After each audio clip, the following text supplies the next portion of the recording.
Welcome to episode 402 of the Reformed Brotherhood. I'm Jesse. And I'm Tony, and we are proud members of the Society of Reformed Podcasters.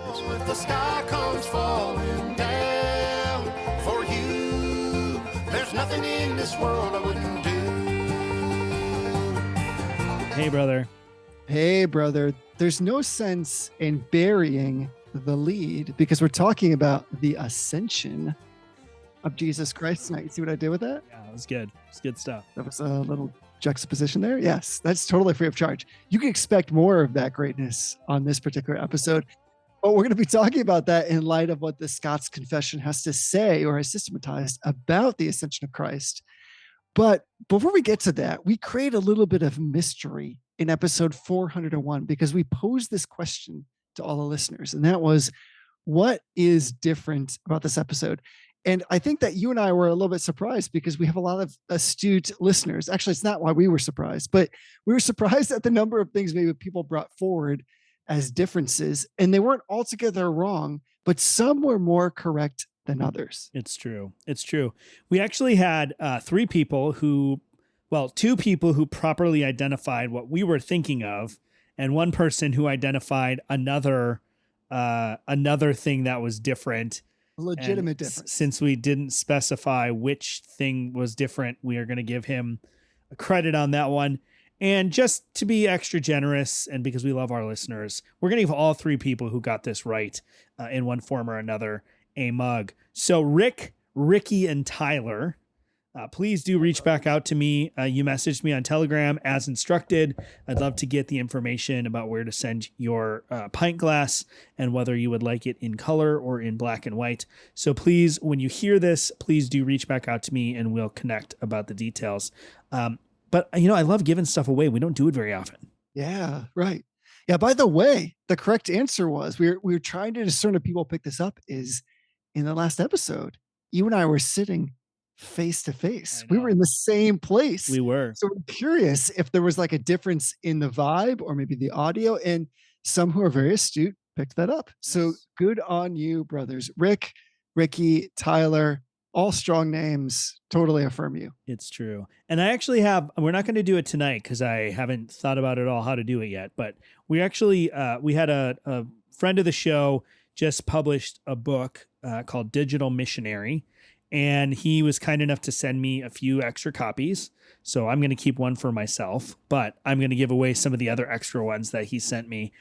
So we're going to do a contest coming up soon here. I'm not sure. Maybe next week we'll roll the contest out. I got to figure out what the gimmick is and how you can guess and win. So I'll have 2 copies to give away. So stay tuned for that. We'll roll out the contest next week, and then you can get a copy of Digital Missionary by Anthony Russo. I've read a fair amount of the book. I read a pre-release copy. He was generous enough to ask me to write an endorsement, which I was happy to do. So I think it's a great book. It's really it's a different kind of you wouldn't necessarily get what the book is just from the title. So I think it'll be enjoyable to be edifying to our listeners. So yes, stay tuned. Next week, we'll do the contest for a copy of Digital Missionary from Anthony Russo, and we'll give away 2 copies of those. But Jesse, I think we need to get into something. What do we usually do at this point? I don't even know. Yeah, that's a great question. I mean, first of all, would you look at us? Would you look at us? We're just giving out stuff all of a sudden on this podcast. So many advantages and benefits to listen. It's as if the goodness of Christ is manifest in so many ways. Sometimes that's as small and trivial as a pint glass. And other times it's an amazing read. Would you look at us? Look at us. I can't tell if you're doing the Paul Rudd thing. I think you probably are. Look at us. Just look at us. Look at us.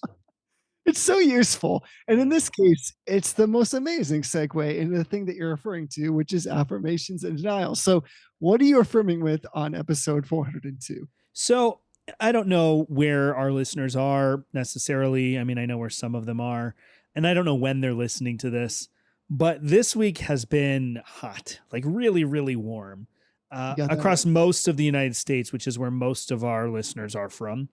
And so I'm affirming community swimming pools. So most communities, and when I say communities, I mean broadly, not every town or every neighborhood, but most communities of any size of a moderate size have some sort of community swimming pool that is not super expensive, right? Whether it's a YMCA or something like that, or ours is just a straight up community swimming pool that's run by the municipality that I live in. Right. And it's just nice to go. It's low key. People are usually super relaxed. People seem to be extra friendly and extra. I mean, I don't know if you were when you were growing up, maybe it was like this. I don't know. Around here, people don't really want to talk to you, like unless they know you. So like you're on the street, like people might politely say hello or like give you the head nod, but it's not common for people to just like stop on the street and strike up a conversation. I'm finding that actually that's not the case at this community swimming pool. People just want to chat. They want to like make comments about how cute your kid is or how much fun they're having or how warm it is. They want to have like conversations. So if you have a community swimming pool and it is hot out, go to your community swimming pool. I don't care if you have your own swimming pool at your house. Pay the $2-3, whatever it is, to go hang out at the community swimming pool. It's a great place to meet your neighbors. It's a great place to start building some friendships and relationships. I don't have a lot of bandwidth for that because I've got a toddler that I'm trying to keep from drowning when I'm there. So I can say hello and I can make some small conversation, but I can't spend a lot of time. But I see people running into each other all the time. I see people that I work with that I never would have run into in the community otherwise. And I just think it's a lot of fun. So we've gone a couple times this summer. It's a lot of fun to just go splash around. My son is having a blast kind of learning how to be around the water and not be afraid of it and be a little bit adventurous about it. So I have a lot of fun with it. So I'm affirming community swimming pools. It's one of those things that reminds us, and I don't want to get too spiritual on everybody in the affirmation section, but I'm going to, that as human beings, we're contingent beings. So things like heat and temperature make us either comfortable or uncomfortable. So there's like this great equalizing effect when it's just really hot or really humid. And all you want to do is put yourself in some water and everybody is kind of gravitating toward that idea. Yeah. So to have this place where everybody can gather, because by its definition, it is community oriented, is a super kind of amazing thing, especially this day and age when we tend to isolate. So I'm totally with you. I know in our area, there's lots of pools for this purpose, or maybe like you just have a really friendly neighbor, go to that person's pool. I actually just yesterday got an invite from somebody who was like, why don't you come hang out? We're at the pool right now. You guys should come hang out and then let's go dinner. And I was like, actually, we're not in the area, but I would love to do that. You know what did that? The water did that. Mm-hmm. Like, and now we're going to get into a whole bunch of other things if you just let me keep going about water. So, do you know what I'm saying? Like, there is something about these elements. There's something beautiful about this stuff. I don't want to go out of control. There's a baptism joke in here somewhere, and I'm resisting making it. Just feel like that's probably not appropriate, but there's definitely a baptism, some sort. There's something there. We'll have to. There's at least a different time. A dozen versions of it, just ripe for the baptism plucking. But this idea of like coming together over these things that unite us because we're all hot, and how simple it is that we would all be hot together. And then in some ways come to relieve that sensibility or bring our children to a place where they can come and enjoy something that refreshes them. That's a lovely thing. So this is like God's common grace that reunites around each other in certain ways, and pools are just one of those things. Yeah. If you want to see pure, unadulterated, innocent joy, you watch a bunch of little kids playing in a splashing, like wading pool, on a hot summer day like that. Yeah. That's the best part of it, is like, not only are the adults having fun, but the kids are just so excited. They're having so much fun. And there's just something really pure and innocent about it. Not like, don't be a weirdo and go like watch kids at the pool. That probably is not the best plan. I'm not condoning that. If you happen to be there, take note of the joy of the children around you. If you happen to be there for a legitimate reason. Right. If you're swimming at the pool and there are kids around, then notice the kids, but not too much. We got to stop. You got to move us along to something else, Jesse. There is something, and this comes to me like off the heels of, we just had VBS at our church. There is something about watching the young ones participate in worship. And whether that's, again, like worshiping God through music, worshiping the enjoyment of water, the simple blessings of life that are common grace are worth seeing through the eyes of a child. So you're right about that. We just have to put the disclaimer on, just please do not be creepy. We're like against creepy. Yes, we are denying creepy, although that's not my denial tonight. Yeah, it's maybe not it should be. Yeah, well, I'm like all the time, always deny the creepy. oh, whatever that is, always deny the creepy. Yeah. What about you? So I'm going to take us all the way back just for a second to the beginning of the year. I made some cryptic comments at the beginning of the year that I have reprised at least once, but now I'm going to reprise them in full and try to let some of our listeners back behind the curtain. So the reason that you and I were together last week is because my father, your father-in-law, who spent 40 years in ministry as a youth pastor and a pastor, retired from one part of his ministry. He continues his ministry in other forms, but he retired and basically brought to a close his church ministry, formally at least, in the congregation that we're serving after all this time. And when we started the year, we were speaking about like the things that we want to see God do, or things we were hoping God would do, or just that we knew God would be faithful. And so my affirmation is firmly in this space that God is always faithful, but he's more faithful than we could possibly imagine. So a couple of things, I'm going to put you in a spot too on this. A couple of things. One is that we knew that my father, your father-in-law, was going to retire, and that itself, this portion of his ministry that he was retiring from, was going to be a big change, and that there were a lot of things, almost impossible things, that had to happen before that could really take place.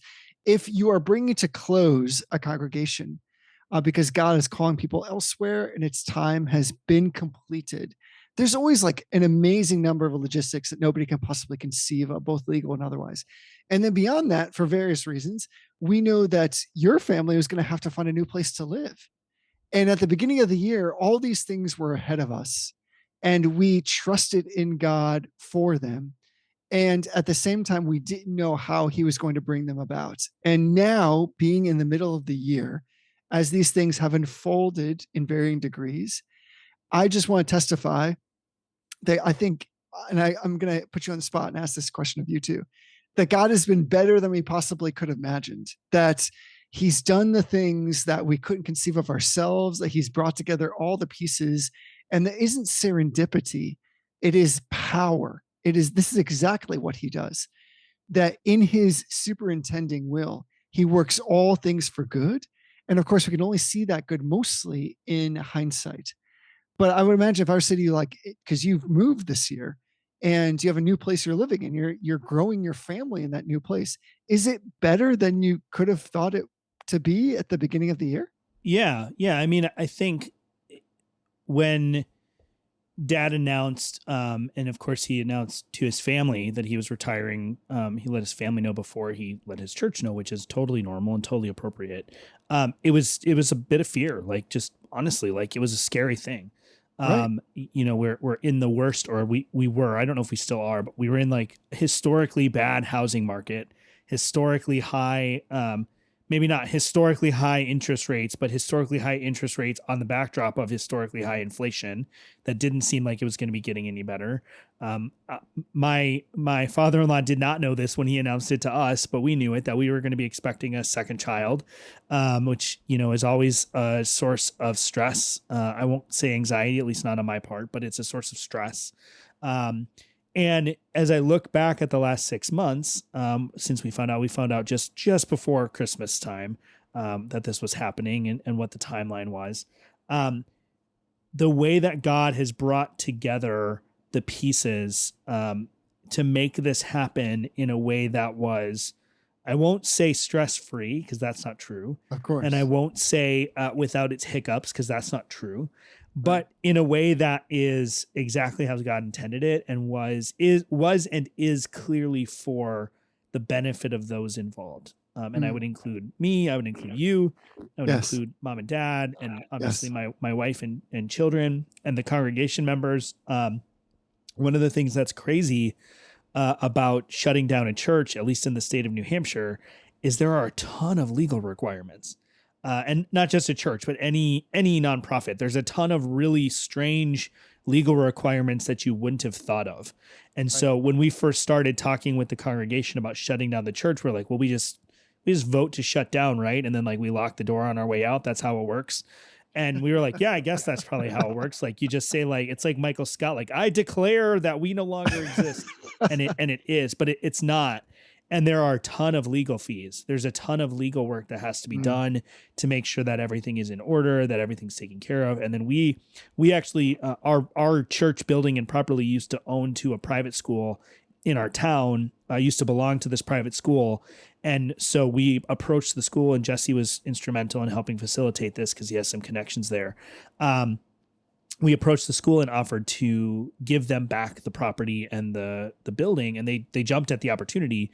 And this was God's providence, right? Because they paid for all of the legal bills. We have no concept. We had no concept of how many legal bills there would be.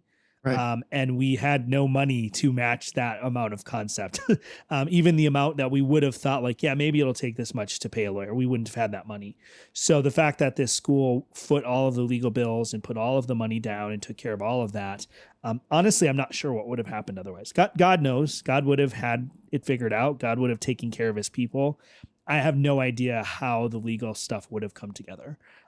So yeah, I think there are a lot of ways in the life of the congregation, in the life of the people individually, in sort of like the life of the entity, like the corporation that is this nonprofit that is not identical with the church, but is parallel to the church and part and parcel with the church.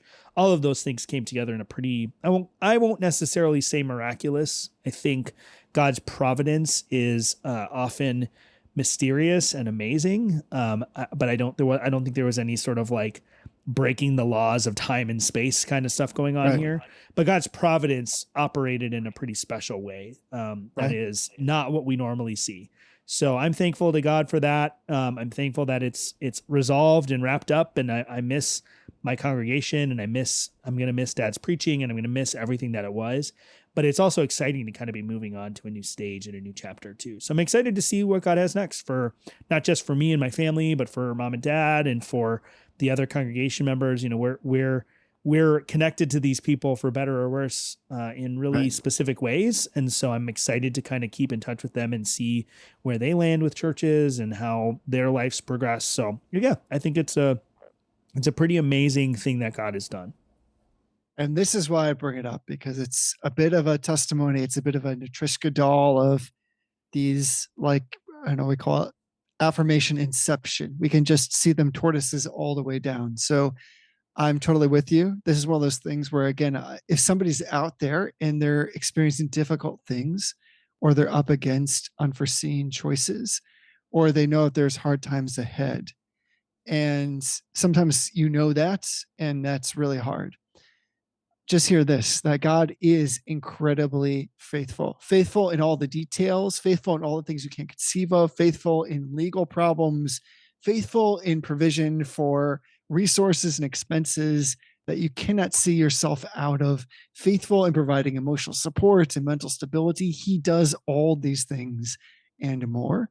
And it's because he is good and because he's powerful. He doesn't need to break, as you're saying, and to bring in some kind of miraculous manifestation of his presence. His presence is there for his people, and he always provides. So that's the first part. And then the second thing I want to say, and I'd be remiss if I didn't say this, is I cannot help, of course, but on the other side of this, affirm my father, who's given himself unreservedly to 40 years of ministering as a pastor. Who does that except by the power of the Holy Spirit? Somebody who's been called to be a shepherd, to sit underneath the Lord Jesus Christ, and then to love on people, part of which we gravitate toward as this representation of loving on people through preaching of the word and the full counsel of God. He's done all of that.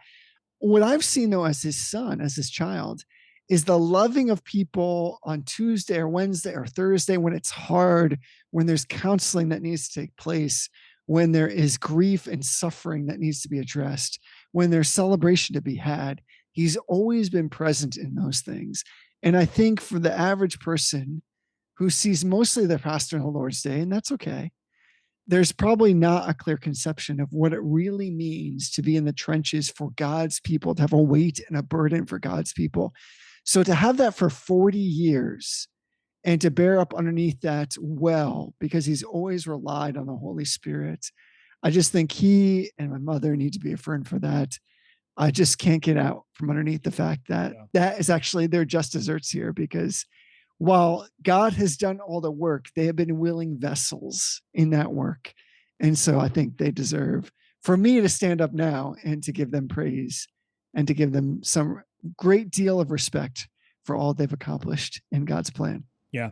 One last thing I'll add to, in God's providence, this kind of all worked out, right? The pieces came together and the lawyers were taken care of and the building is being addressed and all of the details sort of came together in a pretty special way.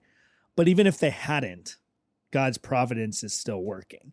So if this had, if my wife and son and I were living in a van down by the river because we couldn't find a house that we could afford, that too is God's special providence. And that too is for his good and his people.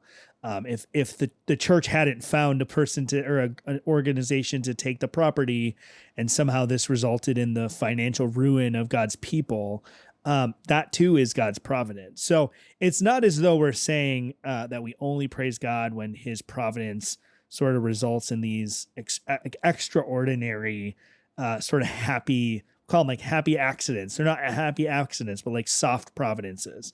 Right. And one of the things that I had the just honor to do while I was part of this church was to fill the pulpit from time to time. And I had an opportunity to preach through Habakkuk as part of my last kind of tour of responsibilities in that area. And one of the things in Habakkuk is that God's providence is not always easy and it's not always soft. And that too would have been for his good and his glory and for the good of his people. And that too would have been subservient to his salvation or to our salvation. Yes. So I just think that's a good qualifier because there's often, and obviously Jesse was not going here. This wasn't Jesse's point, but it's often just a hairbreadth difference between Reformed understandings of providence and the prosperity gospel if we're not careful, right? If we're only praising God for his good providences, his easy providences, then we really are not on track. So I think that's absolutely true. You're absolutely right. It was a stupendous ministry. God has used Dad in very powerful ways through the years that he's been here. And I would say in many ways, we won't ever fully understand or know about until we get to heaven and we're showed all of that. But his ministry continues. He continues to teach at the Christian school. He continues to preach for another college group that he goes and preaches after. But he has earned some well-deserved respite. And sure. Some well-deserved break. And it's funny because the first question most people have asked him is like, well, where are you going to go to church next? The first question I asked him, and this is like a classic seminarian question. It's like, what are you going to read now that you have that you can read whatever you want? What's on your reading list when you're no longer preparing for a sermon every week? He didn't know yet, which is I think is kind of perfect. Like he gets to sort of discover his reading interests again, which I think is a huge, anyone who's graduated from college of any kind, whether it's seminary or some other school, knows what it's like to want to read a bunch of stuff, but not have a choice in the matter anymore. So I think that's probably one of the best blessings now that he gets is he can build his own reading list. Yeah, I totally agree. Again, for those of you out there that know that big changes are coming in your life, big changes happened for Tony and I this year, continue to unfold. And God has been good. It hasn't always been easy, but it does mean still that because he is good, that even in that uneasiness, he is the sustainer. He's the one with all the power, and he will bring to unfold something that at the end we will worship him for, even as we worship him through all of those changes. So, I mean, again, if you don't stop me, I'm just going to make this the episode. So let's go to denials. Let's get a little negative. What are you denying against? This one is going to blow people's minds. Oh, are you ready for this? No, probably not. If it's going to blow people's minds. I want to be clear. I'm not defending Doug Wilson, but I'm denying a website that is the entire purpose of the website is to expose Doug Wilson. I don't really know what to say it. So there's a website that's just cropped up, and the website is dougwilsonsays.com. And what the website is a collection. There's only, 1, 2, 3, 4, 5. There's only 5 posts right now. I don't know how long they're planning on going or how deep they're going to get.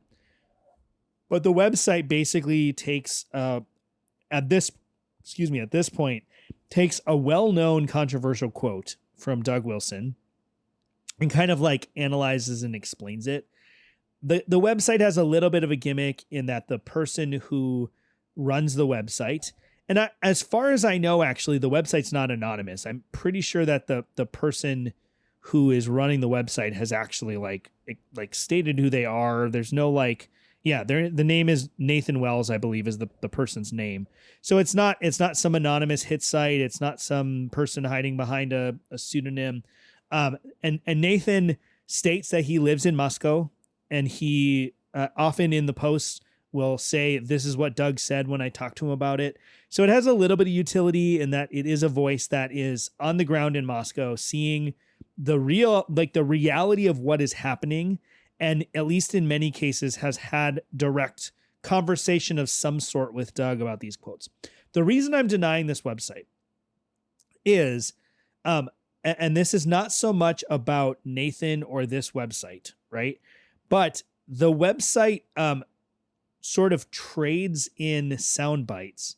And yes, part of the purpose of this website is to give some of the broader context to some of these controversial clips, controversial sound bites or phrases. But the reality is, like, I'm not sure why we need this. I'm not really sure why this is necessary. Like, the people have analyzed these quotes and right. Again, like, these are not like, it's not like this guy went to a sermon and is pulling quotes that like nobody has heard. It's not like he's pulling stuff from the context that only someone in Moscow would know. Like, he's pulling quotes from like Doug's famous books and his famous blog articles. And I just think it's redundant and unnecessary. And really all it does, I've looked at the website, and this is not to impute motives to Nathan, but here's what happens is a critic of Doug Wilson, and I would put myself in this camp, and I think I fall prey to this too, right? A critic of Doug Wilson identifies a quote, and oftentimes that's the argument. Here's this nasty quote that Doug Wilson made. He said a swear word, or he said a dirty word, or he referred to a woman in a way that he shouldn't have, or he said this in a controversial way. And that becomes the whole argument, is the quote. And I just don't know that that's useful. It's not going to convince anyone who's a Doug Wilson supporter when you just pull out the same old controversial quotes that everybody pulls out and points to. It's not going to convince any of Doug's supporters to defect or to rethink things or even be more critical than they are. And it's not going to, and anyone who already is critical of Doug Wilson is like, yeah, I've already seen this quote. Like, I already know that he says right. that if a woman doesn't wash the dishes right after dinner, then you should call the elders and summon them for a visit. Like, everybody already knows those quotes. Everybody knows that. Everybody's heard the arguments and the counter arguments. So I just don't know that this is useful. What I do think would be useful, and I'm interested to hear your thoughts on this when I'm done here. What I do think would be useful, more useful than what we've got now, is for people to actually engage Doug Wilson's arguments in long form in some sort of actually published medium. And I would count like a blog article if it's a sufficiently thorough and not the normal kinds of like, and my blog articles I would put in this category, right? Not the like, I wrote this over my lunch break kind of a blog article, or I wrote this right. in the morning before the kids were up, or I wrote this in the evening before I went to bed. Like actual scholarly kinds of blog articles. It seems kind of counterintuitive or contrary to each other, but that kind of stuff I think would be useful. And I think the people who support Doug, and this isn't exclusive to Doug Wilson supporters, although I do get a feeling from them that it's more aggressive or it's more endemic. The people who support Doug Wilson are not going to be convinced by most kinds of arguments. Like, that's just not. And in reality, like, most people are not convinced by arguments at all. And like, the person who reads a well thought out argument and actually considers it and potentially changes their mind, that's not a common thing in our day and age. I don't know what to make of that, and I don't want to go off on like a total side rail on that, but that's really not the way that people's minds are changed in our day and age. So I just would be interested to see what the utility of this is. I just don't think it's useful. So I'm denying this website, not because there's any like sin issue, or I think this guy is like, I don't know, it's not like yellow journalism or anything like that. It's just not useful, and I just don't know what it contributes and adds, other than maybe giving Doug Wilson supporters one more website to be like, yeah, look, everyone's out to get Doug. So I don't know. I'm interested to hear your thoughts on that. Have you seen this website? Have you heard of this at all? I became aware of it for like the same reasons, where like there's something about this that seems well-intentioned to kind of combat Doug Wilson. But this is one of those things where, so this is what's so difficult about life, and in some ways about how we express the theology, is is it possible in being well-intentioned that still you can bring more heat than there is light to that? And to your point, either it just exacerbates or encourages others to say, so we see this is exactly what we're talking about. Like we're just under attack, even though you want to say, no, we're just trying to have a dialogue. This is just the idea of somebody bringing forth the contrary perspective so that there can be like a true juxtaposition of the theology here. I don't know, these days, and maybe I'm just getting older, I just fall into this camp of he's just getting way too much attention. Yeah. And you might stop and say, don't put up the site. I know you want to stand it up. You might have really good reason to do that, but nobody's going to understand. And exactly as you said, those who see this on the internet or see this as attacks, and they're not going to be convinced. And it might be more therapeutic for you, but it won't yield the kind of fruit that you think it's going to, because people are going to go to it suddenly and be like, oh my word, this suddenly makes sense. Yeah. And why have I been listening to Doug Wilson for all this time? Yeah. If this was like someone who, if this was like a whistleblower, right, who had actual like access to things that Doug Wilson has said and done that nobody else has access to, if this was genuinely new information, it's just more commentary. Right. If this was like WikiLeaks for Moscow, Idaho, then maybe this would be useful. Right. If this is like Julian Assange of Moscow trying to put this through, although Julian Assange of Moscow is probably more problematic than anything. If that's what this was, if this was genuinely novel, new information coming to light that only someone who lives in Moscow has, fine.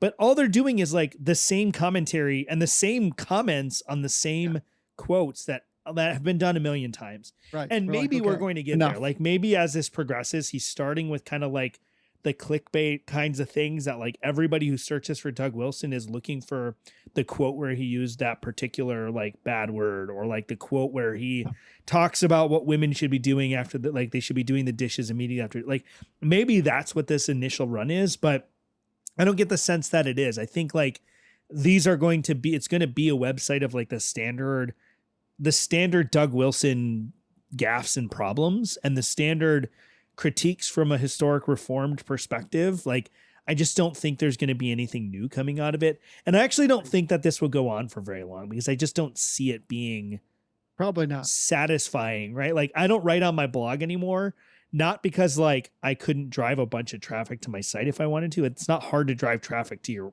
your blog website if you want to do that. It's not satisfying to sit down and write those articles most of the time, whatever they might be. So I just don't see this as being something that has a lot of utility. I think that this kind of criticism has been levied in other places, at least as effectively, if not more effectively. So I just don't know what the utility of it is. But if somebody else has a different opinion on it, or they see a reason why this is really important, I'd be happy to hear the argument. It just doesn't feel like it is. I would say cut to everybody else who already knows about this saying like, yeah, we already know about this, right? Like that's kind of the thing. Yeah, exactly. Like if this is your jam, and for somebody who's setting up a website, it's probably like their jam. And to some degree, I can kind of understand that as like an interest. Your audience probably is already like, this is not shocking or revelatory. So if you want to come at us with something, you've got to come with more than this. And again, one might argue then in addition to that, is it's just giving him more attention. Can we just move away from this? Right. There's so much that God calls us to in our own sphere of influence that really we shouldn't have time for a lot of this most of the time. Yep. And that's basically where I fall these days. Yep. What are you denying tonight, Jesse? All right, super quick. And this is going to be a mysterious denial. I'm going to make everybody else experience the denial with me because we're already on borrowed time. So I've said before that one of the podcasts that's like very famous, at least like I suppose in like the Northern Hemisphere, is This American Life, which I think for the astute listener, they'll remember that I call this podcast This American Sadness, because you rarely feel uplifted after you've heard it. That's not necessarily commentary on like the content or like the way in which I put stuff together. It's just like, it's rarely the kind of thing where you listen to it and you're like, wow, I feel so good about what's happening in the world. So I just heard an episode because my wife and I were driving today and she listens to it. I'm just going to have you go listen to this episode. I'm not condoning the episode, but I think you should listen to it. I think every Christian should listen to it because this is what is being said about Christianity these days. The episode aired on June 28th, 2024. It's called Children of Dave, and I'll give you their description of it. It says Bowen Wang has a theory that a lot of the misery in his life can be traced to a single moment that happened years before he was born. So he makes a pilgrimage to see if he's right. I mean, that's like typical, this like American sadness. Like you can hear Ira Glass saying that. I'm not disparaging the medium or Ira Glass or the content here, except to say that the theory here of the misery is Christianity. And I think that this contributor, Bowen Wang, what he actually does in the end, if you're a Christian, will lead you to great praise and worship of God rather than to confirm his hypothesis that Christianity has caused all of his misery. So go listen to Children of Dave. This to me is like classical postmodern understanding of life and religion and theology and absolute truth. It is interesting and heartbreaking and insane and worshipful. And I think in many ways, he doesn't mean it to be all those things at the same time. But this is exactly, to go back to the affirmation, this is exactly what God does. He moves in crooked lines. He can draw straight lines with those crooked lines, crooked sticks. And as a result, I think what you have here is this like really weird kind of comedy of errors. And so just go listen to Children of Dave, which again sounds weird, but you'll understand who Dave is once you listen to the episode. Children of Dave. It's worth listening to. Have you ever listened to This American Life? I have not. Because I think maybe I listened to a few minutes of it and then wept, just because it is the nature of storytelling in postmodern North America is tragedy. Like that's just the nature of the world, right, when you look at it from a modern secularist, naturalist, postmodern perspective. Like it's just dark and depressing, and you know, only Richard Dawkins has the nerve to say it, that like the universe is a dark, cold place. It doesn't care about you. Yeah. We just dance to our DNA. Right. And that's This American Life, or This American Sadness. I like that you call it that. Ira Glass, if you hear this and you want to come on and argue with us about that, feel free. Yeah. We will be happy to host you. We will try to convert you for the entire time. That will be the episode, but please do join us. But yeah, I just think like that's the nature of things. So I just added this. I added the podcast episode to my Matter reader because I'm not subscribed to the podcast, but I do want to listen to this. So I did that while you were talking. And I would love to hear your perspective on this. Seriously, I would love to hear your perspective. So, and here's the irony is we're about to talk about something that's like exactly the opposite. You know, so for instance, if you noticed like the disciples, when Jesus says to them, he's going to be leaving them, they react with this great sorrow. But when it actually happens, when the ascension takes place, there's this great like joy, this great mystery, this great realization that here is Christ, the King, and he ascends to like the place where he belongs, the place where he ought to be, the place where from eternity past, he had all of the authority over all things, which in some ways leads us back to providence, or maybe in all the ways leads us back to promises. But we should talk about this because that really is what we want to get after. Like all these things that we talked about, like Doug Wilson, Ira Glass, like it all pales in comparison to Christ, who is the risen King. And I think in many of like the confessions that we've talked about before, this idea of having a section where we speak just explicitly about the ascension and I guess the implications of that ascension, that sometimes either falls flat or it's like underemphasized, it's in a bear market. But here, of course, in the Scots Confession, because it's John Knox, we find it front and center. So let's talk about that. That seems like a better thing to talk about than This American Sadness. Yeah. Yeah. So I'm just going to read the article here. This is Article 11. And it reads, we nothing doubt. Wow, my voice just was like, we nothing doubt, but that the same self body, which was born of the Virgin, was crucified and buried, and which did rise again, did ascend into the heavens, for the accomplishment of all things were in our names, and for our comfort. He has received all power in heaven and earth, where he sits at the right hand of the Father, inaugurating his kingdom, advocate and only mediator for us, which glory, honor, and prerogative he alone amongst the brethren will possess till the end, till all his enemies are made his footstool. As that we undoubtedly believe that they will be in the final judgment, to the execution whereof we certainly believe that the same Lord Jesus will visibly return as he was seen to ascend. And then we firmly believe that the time of refreshing and restitution of all things will come, insomuch as those who from the beginning have suffered violence, injury, and wrong for righteousness' sake will inherit that blessed immortality promised from the beginning. But contrariwise, the stubborn, disobedient, cruel oppressors, filthy persons, idolaters, and all sorts of unfaithful will be cast in the dungeon of utter darkness, where the worm will not die, neither yet their fire will be extinguished. The remembrance of which day and of judgment to be executed in the same is not only to us a bridle whereby our carnal lusts are restrained, but also such inestimable comfort that neither may the threatening of worldly princes, neither yet the fear of temporal death and present danger move us to renounce and forsake that blessed society which we the members have with our head and only mediator, Christ Jesus, whom we confess and avow to be the Messiah promised, the only head of his kirk, our just lawgiver and our only high priest, advocate and mediator, in which honors and offices, if man or angel presumes to intrude themselves, we utterly detest and abhor them as blasphemous to our sovereign and supreme governor, Christ Jesus. Mm. Boom. Man, that's so rich. It is. And we only have 20 minutes? Yeah, something like that. I don't even know where to start, Jesse. You go first. Go ahead. Well, here's the thing. So that's a lot. And again, we're always encouraging people, track with us. Yeah. Oh man, that's Ira Glass, isn't it? Stick with us. Stay with us. Stay with us. Yeah, I think like we've said every episode we've been going through this, the connections that are being made in the Scots Confession are not the typical connections that we see. Right. So maybe they should be, and I don't know why they aren't necessarily. And again, they're not inconsistent with Reformed theology. They're just not the typical connections that we see.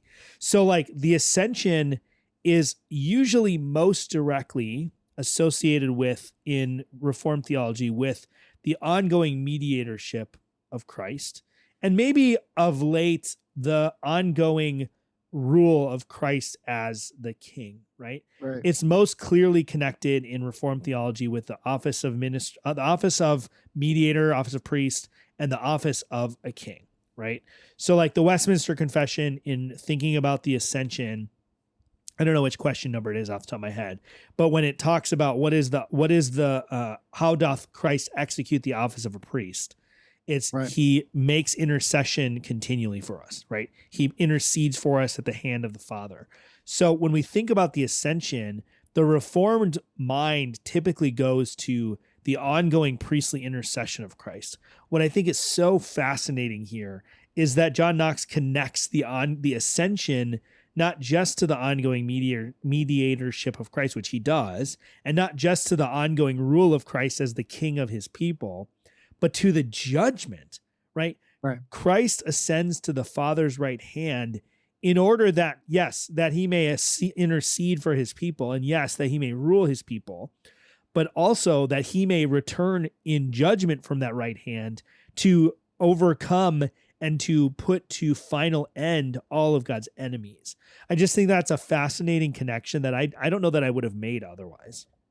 Yeah, he's almost forcing us to reconcile with the fact that this is the stamp of approval. So we have Jesus entrusting himself in his active and especially passive obedience to God, that he would be restored, that his sacrifice, that his living a perfect life, that his obedience to the Father would be sufficient. And it is. And so there is this glory and the glorification. So they understood, the disciples immediately understood, and we also should with them, that Jesus was essentially getting his glory back, which I understand, I'm kind of splitting hairs there, but his humiliation was over and his exaltation had begun. There's this return to all this power and this ascension, this actual act of him going from the ground to the skies, returning to that heavenly space in that realm to be in the presence of the Father, but to still retain all of what it was to be human, so that he didn't depart from that. There was no divorce from the very thing which brought him in condescension to be like his people. It was still maintained. And yet he has all of this glory, is to show that he has all the power, and that power results in judgment. And so he is the one that can rightly say, I bring about a verdict. I adjudicate rightly. There is no in me no falsity. There is no lack of information. There's no gap of understanding. And then beyond that, there's the one who can appropriately weigh out the balances of what it means, not for man to be compared against man, but for man to be measured against God's own standards, which is to say, Jesus' own standards. So there's this massive representation of glorification. And this is like the stamp of approval of that, or like the manifestation or the visible representation of that. It's amazing that we have that recorded in scriptures. In other words, like, glorification generally in our own minds is like an ephemeral idea that's more like philosophical than it is physical, but it happens here in the physical space and is recorded as such so that we understand it to be, again, like the final approval. Like, this is the for real, legit Christ, because he is glorified in our midst in a physical way that really is only an outworking of the spiritual glorification that he had from before time itself. Yeah. Yeah, I think this is going to be a two-part episode here. I think we're probably not going to cover the entire Ascension in the next 15 minutes. I just think that this is such an interesting, important topic that I don't know. I mean, I don't know about you and your experience, Jesse, but my experience coming up in evangelical congregations and churches, it's funny kind of thinking about the church closing and where we're at now. I actually realized that the church that just closed that I was a part of, that's actually the church that I've been a part of the longest in my life. But when I was coming up through kind of broad evangelical churches, the Ascension was not really something that we talked about. Yeah, it just was not really a focus or an emphasis. Right. I don't think that the Ascension was like ignored in the church that I've most recently been a part of, but I also don't think we spent a ton of time talking about it. Like, there was usually a sermon around Easter time, following Easter. After we celebrate the resurrection, there's usually a sermon at some point that we talk about the Ascension.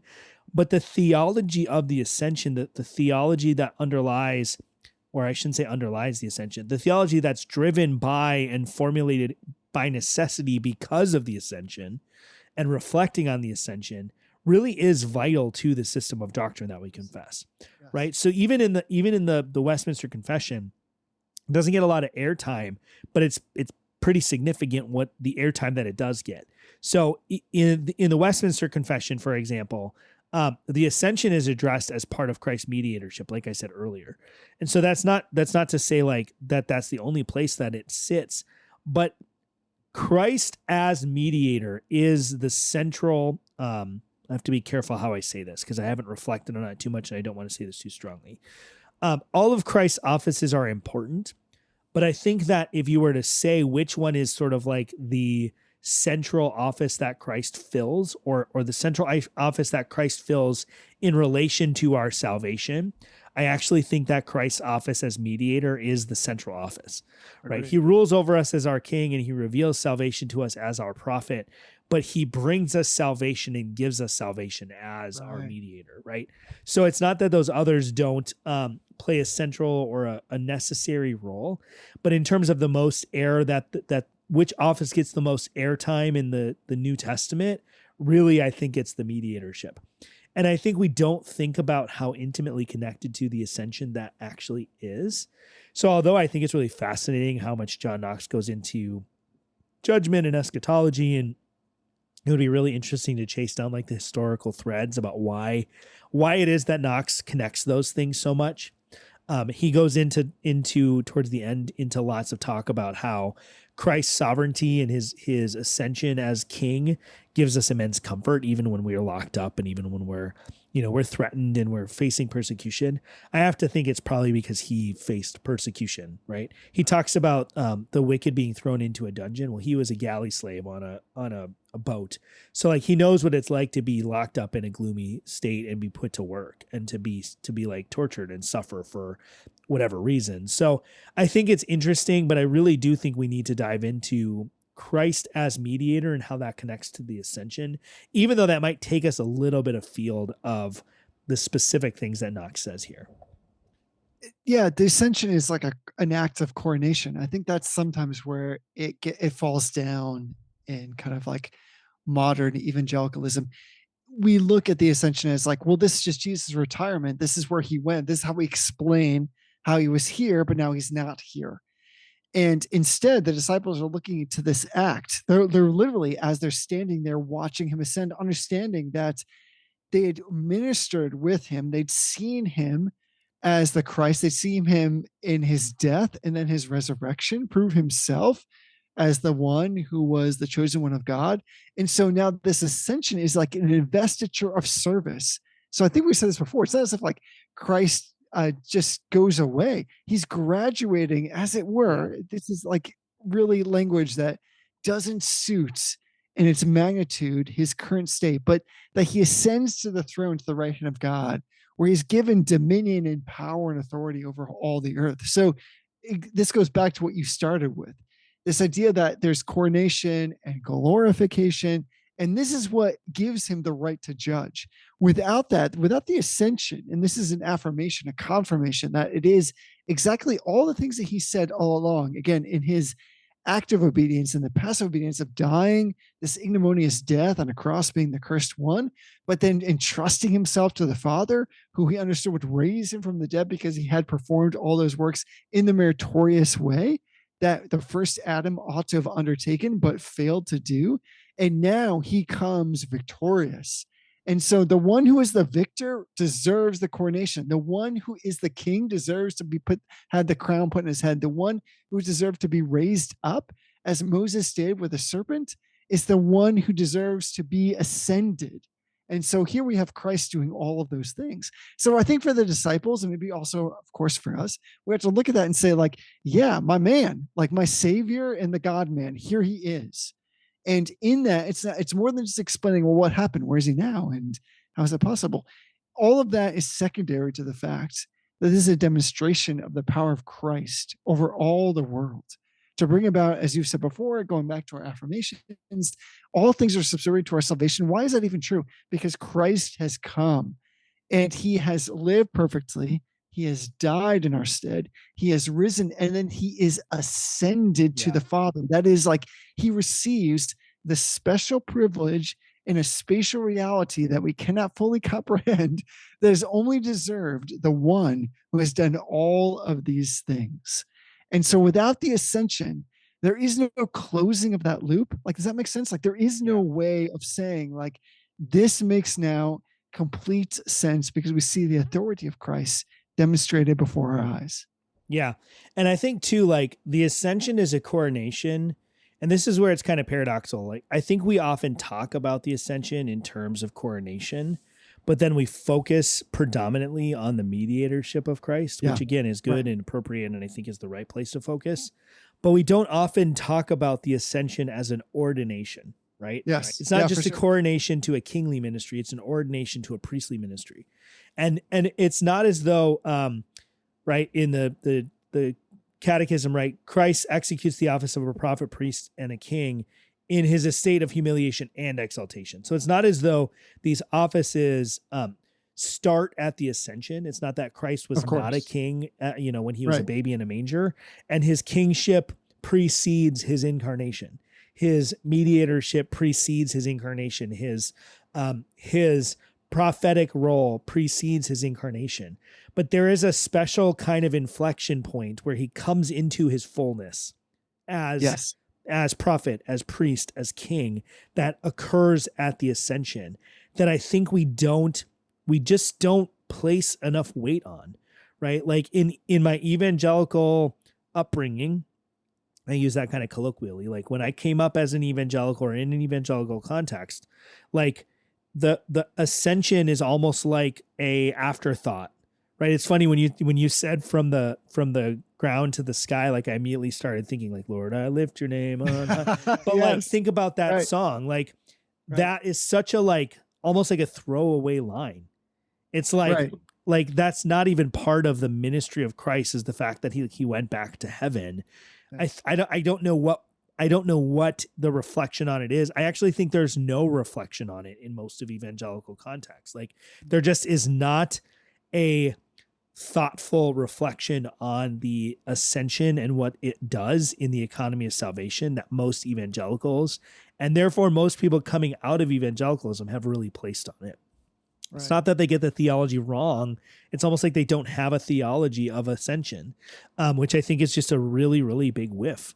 I think it's something that we need to think about as Reformed folk is, are we properly emphasizing the ascension, or are we overlooking it because of all sorts of reasons? And I think one can work your way through. This is why I think it's so important to, Reformed folk always tend to identify with one confession in particular, whether it's the Belgic Confession or the Westminster Confession. They tend to pick a confession that is their confession. And of course, ministers formally subscribe to a confession, and some congregation members, depending on which denomination you're part of, may also formally subscribe to a particular confession. But it's never the case that any of those confessions exist in a total vacuum. Right. And that's why I think it's really important, even if you are, whatever your role is, if you subscribe to a particular confession, it's important to look at the other Reformed confessions to give some of the flavor text, right? The Scots Confession, the Irish Articles, the 39 Articles, the Belgic Confession, all of that is in the background of the Westminster Confession. So when we read the Westminster Confession and we see that there's no specific chapter on the Ascension, and the Ascension is really only mentioned in relation to the chapter on Christ's mediatorship, and it's actually kind of a passing reference. It's not a central feature of the thing. There's a little bit more play in the catechisms because it talks about Christ ascending, and there's language in there, but a lot of that is because this theology was already in the background. This was already kind of circulating in the air of Reformed theology. They didn't need to go into it as much. And if you don't spend the time like we're doing in this series, looking into some of these earlier confessions and understanding the original theology that sort of culminated in the Westminster Confession, right? The Westminster Confession doesn't just hang in the air. It was built on top of these other confessions. It was clarifications and distillations and further development of these other confessional traditions and documents that exist. If you don't take the time to do that, you often miss a lot. So I'm stoked to come back. I think we'll come back to the Ascension again next week. We'll talk a little bit more about it. And then we've got some other topics and chapters coming up that don't necessarily have direct parallels in the more standard confessions that we look at, which I'm really, really excited to get into. So again, what have we learned on this episode? So clearly we've come across the fact that in the Ascension, we've got at least three things to think about so far: glorification, coronation, ordination. And all these things are representations of Christ's mediatorial work for us. We just come back to, we're learning that Christ is for us. He's for us in his ascension. And we could argue that there's many ways this could have happened. Sometimes Christians treat the ascension as if it's just like pragmatic. Like we need to explain the elevator that God took for his son Christ to bring him back up into his presence, as if that was like, like he could have done that. Yeah. We could say like he could have done that in any number of ways. Why do we have this recorded in such a way for us to understand what is it for us to learn and to impart into our daily living that we see with Christ here and how he comes to be with the Father again? And I think, as we've talked about, it's glorification, coronation, ordination, and time eludes us to unpack those in all of their magnitude. But we just leave that to the listener to continue to process, and we'll come back to it on the next episode. Yeah. Jesse, I'm just stoked. This series has been such a good refresher on the basics of Reformed theology. And I think, I don't know if you've had this experience where like you go back to study a topic that you thought you know well, and you come at it from a slightly different angle. And you realize like, you knew it okay, but there's all these other little shades of nuance and little elements that you didn't pick up the first time you're working through it. That's the way I feel going through the Scots Confession. So I'm really excited. I really appreciate our listeners that are coming along on this sort of exploration with us. If you want to join the conversation, you can join our Telegram chat. You can go to t.me/Reformed Brotherhood. You can make suggestions for topics. You can reach out to me and tell me what you think is different about this episode. We don't have a contest. There isn't anything I'm thinking of specifically, but if you think something's different, I would love to hear it. There's all sorts of things you can do. You can participate in the little conversations that are going on. One of the best features of our Telegram chat is that people ask for prayer, and then people actually pray for them. So if you've got a need for prayer, and don't we all have a need for prayer, it's a great place to go to come and meet like-minded brothers and sisters and to have some good conversation, and then to join them in praying for each other and for them praying for you. I know that that's been a huge encouragement in my life, not just to be prayed for, but to see other people praying for one another. And then also like the memes, just come for the memes, stay for the prayer, I guess. So Jesse, I'm not sure what more we can say at this point. We're going to come back to this chapter next week and we're going to talk more about it. And Jesse, until then, honor everyone. Love the brotherhood.